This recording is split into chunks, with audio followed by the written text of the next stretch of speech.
Salut tout le monde et bienvenue dans ma save room. Pour ce 50e épisode de Bienvenue dans ma save room, mon émission favorite, des infos et des rumeurs sur Resident Evil. Alors aujourd'hui, il y aura une info Resident Evil 3 Remake, une info Resident Evil Resistance et des rumeurs sur Resident Evil 8. Mais avant cela, je vais faire un instant promo. C'est le même que je vous fais depuis la semaine dernière, donc si vous voulez le passer, il y a les timecodes en description pour aller directement aux infos et rumeurs, ou commencer directement par le générique, mais là du coup je parle un peu de vidéos Resident Evil que j'ai vues. Alors, pour commencer, vu que j'y participe, c'est en priorité. LOL. Non, je rigole. Un Let's Play Resident Evil 5 à la cool qu'on fait avec Ada du Discord. Donc je vous mets le lien de sa chaîne en description, mais sinon c'est tout sur... j'ai fait une playlist sur ma chaîne YouTube où c'est ses vidéos à lui qui sont dedans, mais si vous voulez voir, voilà. Ensuite, Elskide, donc l'ami Elskide qui continue son Let's Play sur Resident Evil 3 Remake, donc allez jeter un oeil aussi. Alors, j'ai oublié son nom, mais je crois que c'est Jarod the Goth. Je m'excuse si j'écorche un peu, qui a terminé, si je dis pas de bêtises, qui va terminer son let's play de Resident Evil 1 Remake avec Jill. Donc vous pouvez aller faire un tour aussi sur sa chaîne. Voilà, donc normalement je crois que c'est toutes les vidéos que j'ai vues cette semaine, que j'ai vu passer, je pense. Et du coup passons aux infos et rumeurs.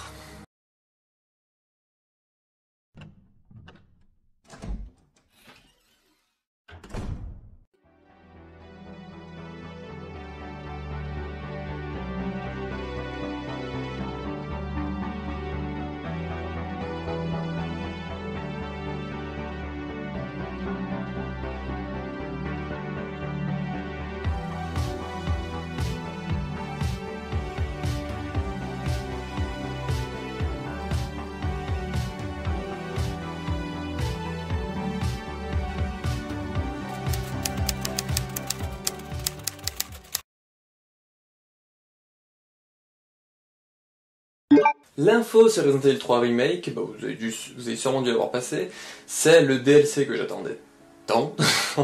C'est la clé. Alors, sur Resident Evil 2 elle est à 5€, donc là on sait pas si ça sera 5€ aussi sur Resident Evil 3 Remake, mais c'est la clé qui débloque tout. Donc qui a pas besoin de faire les défis, choses comme ça pour débloquer les images, les modèles, la tenue de Stars par exemple, les armes illimitées. Donc c'était le truc que j'attendais parce que les défis c'est pas que j'ai la flemme un petit peu, donc cette clé c'est parfait. Donc du coup elle sortira en août, on n'a pas encore de date précise, donc c'est à voir. Avec cela, donc qui a fait beaucoup rager des gens, j'en ai vu plein s'énerver disant que ça sert à rien, ou truc comme ça. Donc en même temps de cette annonce là, ils ont fait une annonce pour des costumes de Resident Evil Resistance que je vais vous parler tout de suite.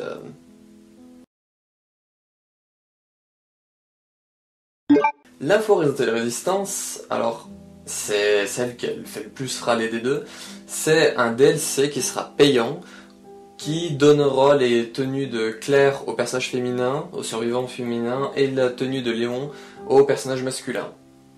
Voilà, donc du coup, il y en a plein qui ont râlé, parce que d'une, ils disent que les tenues, c'est pas bizarre, mais c'est limite inutile.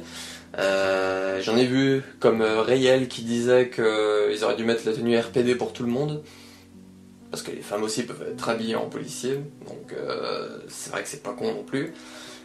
Mais surtout, ce qui fait, ce que j'en ai vu plein de dire, c'est que c'est un DLC payant, donc techniquement, est-ce qu'ils vont faire plein d'autres DLC payants, s'ils voient que ça fonctionne bien. Donc ça, les gens, ça les intéresse pas trop en général, ça je les comprends. Et ensuite, il y en a plein qui espéraient voir un jour Léon et Claire ajoutés au roster des survivants de Resident Evil Resistance, et est-ce que cela n'enterre pas cette idée? Parce que techniquement, si elle est leur tenue à eux, c'est bien qu'ils envisagent peut-être pas de les mettre, quoi. Donc, j'en ai vu plein qui, j'allais dire pleuraient, c'est pas qu'ils pleuraient, mais qui étaient déçus parce que pour eux, Claire et Léon n'arriveront jamais. Donc, seul l'avenir nous le dira. Ce DLC est prévu pour août, comme celui de Resident Evil 3 Remake. On n'a pas de date précise encore pour le moment, donc je vous tiens informé dans un autre info et rumeur quand je le serai. Voilà. Donc cette année c'était Resident Evil 3 Remake avec Resident Evil Resistance, mais l'année prochaine en 2021 nous avons Resident Evil 8 et aujourd'hui j'ai des rumeurs. Les rumeurs sur Resident Evil 8, alors c'est le site comme la semaine dernière, donc j'ai encore du mal à le dire correctement, Biohazard Declassified. Faites pas attention. Donc j'avais lu l'article en entier, mais vu que c'est en anglais, et que mon anglais, comme vous pouvez l'entendre, est assez limité, j'ai loupé certains passages. Donc du coup, je rajoute 3 points aux rumeurs de la semaine dernière. Donc c'est sur la session de jeu des personnes qui ont fait la session de jeu dans le château. Donc ces personnes-là ont pu faire la démo 2 fois qui durait environ une trentaine de minutes. Donc c'est plutôt cool. Alors dans mes souvenirs, la démo, à la fin, on affrontait Olga la sorcière, comme ils l'appellent. Donc 30 minutes avec un boss, ça va, je trouve. Donc à voir. Mais bon, après ils appellent ça une démo, et comme je vous parlerai des rumeurs d'après, en une autre session de jeu qu'il y a eu l'année dernière, ils appelaient ça aussi démo. Donc on sait pas si on va avoir une démo, ce que ça sera. Ça sera peut-être dans le village ou dans le château. Mais les 2 sessions de jeu duraient à peu près une demi-heure. Ensuite, cette session de jeu là dans le château, elle tournait sur PS4 Pro. Donc cela va dans le sens que Aesthetic Gamer avait dit plusieurs fois que le jeu sera cross-gen, donc qui sortira sur Xbox One et PS4, et aussi sur Series X et PS5. Donc là que le jeu tournait sur PS4, du coup, c'est peut-être ça qui a, on va dire, pas induit en erreur, mais qui faisait en sorte de croire à la base qu'il était prévu pour PS4. Et du coup Xbox One. Bon, voilà. Et enfin, le 3e point, le jeu serait prévu en VR, mais ils attendent que Sony soit prêt. Donc, s'ils attendent que Sony soit prêt, il y en a plein qui supposent que Sony vont annoncer un PSVR 2 pour la PS5, et que du coup Resident Evil 8 sera, on va dire, comment dire, Resident Evil 8 sera le jeu vendeur de ce PSVR 2, potentiellement. Donc, faut attendre l'annonce, et je vous en reparlerai tout à l'heure, notamment avec potentiellement la conf PlayStation d'août, où ils pourraient annoncer cette VR avec potentiellement un VR 2. Donc je vous en reparlerai tout à l'heure. Là maintenant, je vais vous parler d'une session de jeu qui a eu lieu en septembre 2019, donc l'année dernière, mais que les personnes ont parlé il n'y a pas longtemps aux personnes de Biohazard Declassified. Donc cette démo-là, comme je vous l'ai dit, se passait dans le village, et le personnage joué était Ethan. Donc dans cette session de jeu, il y avait une scène de combat donc d'Ethan contre ce qu'ils appellent le Gorilla Man, donc je vous parlerai après de qui c'est. Et avec lui, il y avait des ennemis comme les Beastmen et les ennemis pâles. Donc là, de ce que j'ai compris, en fait, et ce qu'ils disent aussi dans l'article, c'est que ce combat-là, ça ressemblera un peu au combat dans Resident Evil 5 avec les Magini, donc le premier combat où il y a le bourreau, et autour des Magini qui se promènent. Donc là, ça serait le Gorilla Man qui serait entouré de les espèces d'ennemis pâles, donc que je vous parlais la semaine dernière, que ce sont des espèces qui agissent comme des zombies mais qui ont des armes, et potentiellement les Beastmen qui seraient aussi de la fête. Alors, comme je vous ai dit, je vais vous parler du Gorilla Man. Donc l'homme gorille, Gorilla Man, c'est le personnage qu'on voit dans la bande-annonce qui saute avec une espèce de hache. Donc ce personnage-là, dans son look, il aurait des chaînes sur lui, et comme on l'a pu le voir sur la photo, il manierait une hache géante. Il peut sauter et il peut tuer Ethan en 3 coups. Cependant, transition, il produit des cris d'agonie comme s'il souffrait d'être dans le corps où il est. Donc ce Gorilla Man, dans son look, qui aurait des chaînes et sa géante, il rappelle encore plus du coup le bourreau Magini de Resident Evil 5. Donc je trouve ça plutôt cool, parce que ça fait un petit clin d'œil. On sait pas si après vraiment il y aura un vrai lien, parce que 2 ennemis comme ça qui se ressemblent, qui manient tous les 2 une hache, dans le même univers, ils peuvent avoir des liens. potentiellement que peut-être Uroboros ou Las Plagas soient impliqués là-dedans. Par exemple. Surtout Las Plagas, pas Uroboros. Donc cet ennemi-là, qui peut tuer Ethan en 3 coups, ça veut dire, c'est-à-dire 3 coups de hache, si c'est ça, c'est pourri. Après Resident Evil 5, un coup de hache, en général ça te faisait du mal, ça te tuait quoi, mais t'avais ton partenaire pour te sauver. Là tu seras seul, donc ils ont peut-être fait en sorte de pouvoir avoir le temps de survivre. Par contre ce que je retiens surtout c'est qu'il peut sauter. Je vois pas ce qu'ils veulent dire par sauter, est-ce que genre il va sauter et puis mettre un coup de hache comme ça par truc, ou est-ce qu'il va essayer de sauter par-dessus un groupe d'ennemis pour nous arriver dans le dos, est-ce qu'il va...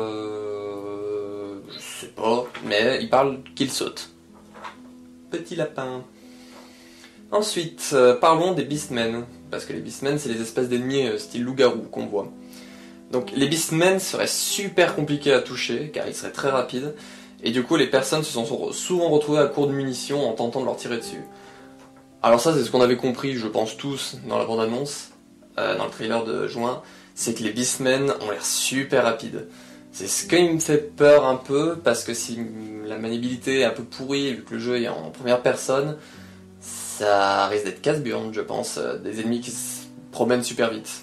Donc, c'est à voir, mais ils sont retrouvés dans une démo souvent à court de munitions. Je sais pas, j'ai horreur d'être à court de munitions. Donc c'est à voir, mais du coup on a enfin parlé un peu de type d'ennemis, donc les Beastmen et le Gorillaman. Ensuite, pour continuer sur la semaine dernière, que je vous disais que la vieille femme qu'on voit, que tout le monde pensait qui était une sorcière, serait la marchande, là les personnes rajoutent qu'elle échangerait des armes, des objets de soins, des améliorations d'armes, mais aussi des informations contre de l'argent. Et elle se nommerait Morgana. Oui, c'est ça, Morgana.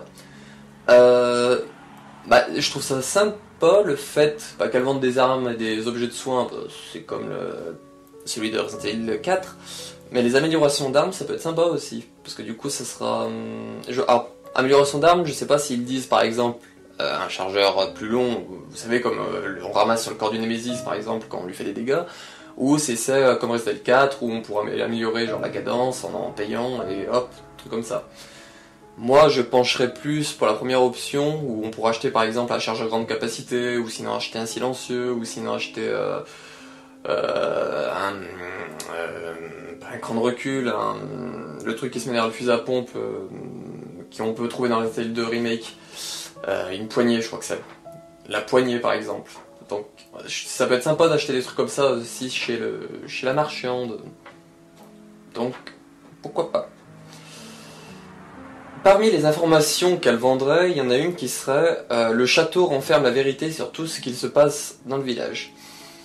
Donc voilà, c'est un exemple d'information qu'elle pourrait donner. Payer de l'argent pour cette information-là, ça me trouverait le cul, franchement. Parce que c'est un peu logique que dans le château il se passe des choses.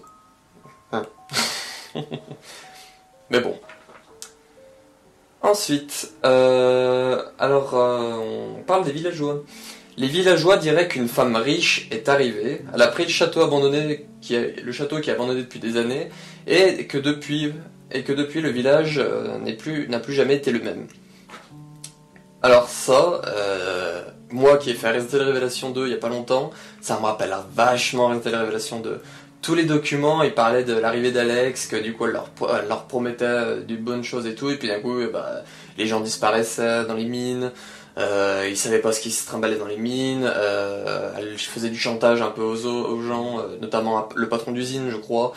Donc ça, là, ce passage-là où il y a une femme riche qui arrive dans un truc un peu paumé, pauvre, et qu'elle utilise sa richesse, en quelque sorte, de ce que je comprends là, ça me rappelle beaucoup Révélation 2, donc j'ai peur qu'il fasse un peu trop de copier-coller.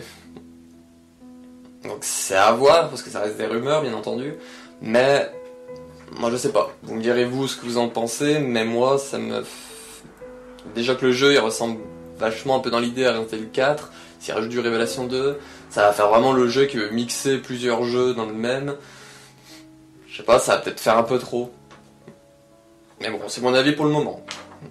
Et enfin, les personnes ont dit qu'il n'y avait aucun puzzle ou énigme, seulement de l'exploration et du coup des affrontements, notamment du coup la scène de combat contre le Gorillaman. Pas d'énigme et de puzzle, je pense que ça peut être assez logique, parce que j'ai pas le souvenir par exemple dans la démo de Resident Evil 2 qu'on pouvait utiliser dans le métro le cadran avec les trois diamants, les 3 gemmes à mettre dedans. Donc c'est un peu logique dans une démo, une session de jeu qu'on puisse pas faire des énigmes et tout. Voilà, donc ça c'était tout ce qui était des phases des jeux des sessions de test que les personnes ont faites. Ensuite, toujours sur Biohazard Declassified, les personnes ont parlé, alors je place ça en rumeur, mais je sais pas si c'est des théories ou j'ai pas saisi vraiment qui c'est qui le dit, qui dit quoi, mais on aurait potentiellement l'intro du jeu. Donc, je sais pas vraiment ce qu'on compte comme spoiler vu que c'est une rumeur, donc voilà. Donc le jeu commencerait par un livre où les dessins se feraient en même temps que ce que raconte le narrateur. Après cela, on verrait Ethan rentrer du travail et trouver Mia racontant une histoire à leur fille. Ensuite, arrivent Chris et ses hommes de main, et Chris tue Mia. Suite à cela, il y a un écran noir, l'écran devient noir et on voit Ethan se réveiller dans le village. Le jeu qui commence par l'histoire qui se raconte, par un narrateur qui raconte une histoire. Est-ce que ça va raconter l'histoire des anciens jeux ou ça va nous faire un peu du Resident Evil Révélation 1 et 2 ou ça va raconter... Alors Resident Evil Révélation 1 c'est la Divine Comédie, Resident Evil Révélation 2 c'est Kafka avec la métamorphose je crois, si j'ai pas de bêtises. Donc est-ce qu'ils vont nous faire quelque chose dans ce genre-là, à nous parler d'un livre ou d'une œuvre qui aurait des clins d'œil du coup dans l'histoire avec le déroulement, ou est-ce que ça racontera l'histoire des 7 anciens RE ou la transition entre Resident Evil 7 et Resident Evil 8. Mais qu'ils fassent ça en forme de livre, moi je pense que ce serait vraiment la chose comme Révélation 1, Révélation 2 qui mettrait en parallèle une œuvre.